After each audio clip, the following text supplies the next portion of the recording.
are stealing my house. And if I don't steal it, someone else is going to steal it. Hi, I'm Qasem, and I have a dream that one day I'll be telling my kids the stories of me visiting every country in the world.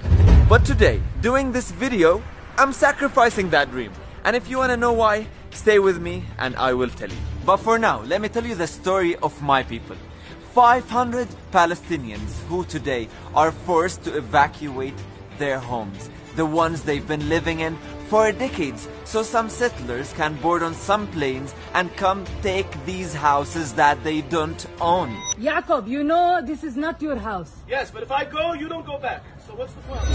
Imagine an unjust court telling you that you have to leave the house you grew up in, the one you got married in, the one that you were planning to spend the rest of your life in. So someone from, I don't know, the US can come and steal the house illegally and be proud about it. أنا يعني بعرفش وين بدي أروح يا زلمة. أنا كل ذكرياتي هون. أنا طفولتي هون، فتولتي هون، شبابي هون، دراستي هون، مدرستي من هون، تخريجي من جامعة من هون، تجويزي وأولادي من هون، كلهم بهذا الدار. كل حجر بالدار بيحكي قصة عندي. What's being stolen here is the last glimpse of hope that maybe one day Palestinians in Jerusalem will get justice. Especially that this neighborhood is well located in the heart of Palestinian Jerusalem, and it's unacceptable for an Israeli settlement to be there. And I had to tell this story today because for some reason international media decided to stay silent.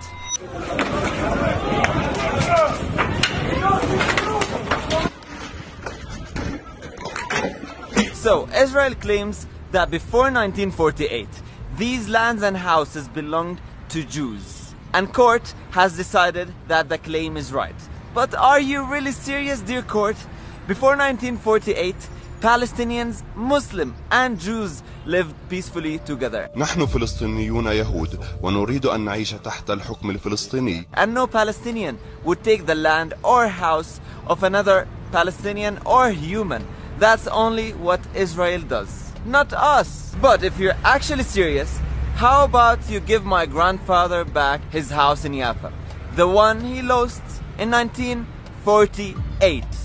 Of course you wouldn't. But anyway, the real story here is that Jordan donated these lands in Jerusalem, and UNRWA decided to donate the money to build houses on them, so these refugees from Jaffa and other parts of occupied Palestine can have homes after Israel occupied their homes. So imagine getting kicked out of your house twice due to occupation.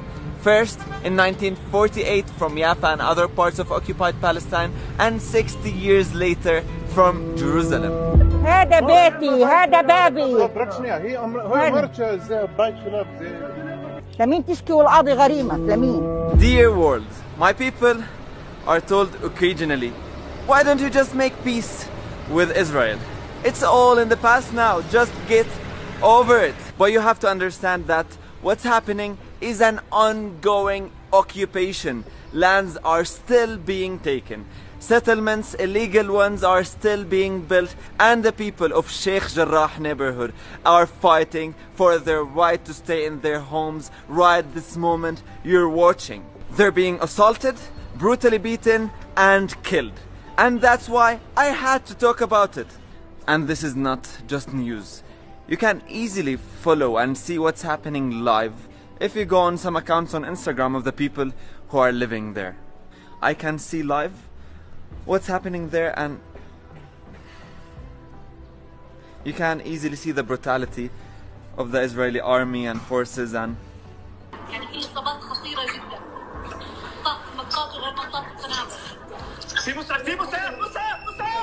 back to my dream. It's quite known that Israel controls the borders of Palestine, and they don't let anyone in if they speak up about what's happening.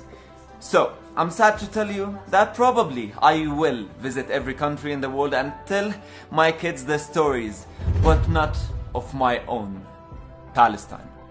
So please, if you're watching this, share the story. Don't underestimate the power of social media. Let the world know what's happening and use the hashtag #SaveSheikh Jarrah. Thank you.